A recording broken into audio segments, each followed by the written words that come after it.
Hello everyone, how are you doing? This is MD Tech here with another quick tutorial. In today's tutorial, I'm going to show you guys how to go about creating or adding a comment to a YouTube video.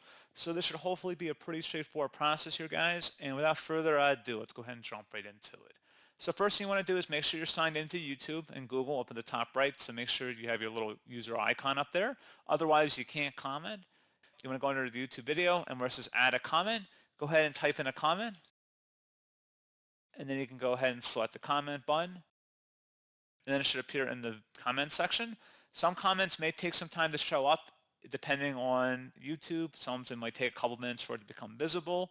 If there's certain keywords in your comment that might be filtered out by the channel owner, you may have an issue that your comment is shadow banned, so just keep that in mind. And that's pretty much it. So as always, thank you guys for watching this brief tutorial. I do hope I was able to help you out, and I do look forward to catching you all in the next tutorial. Goodbye.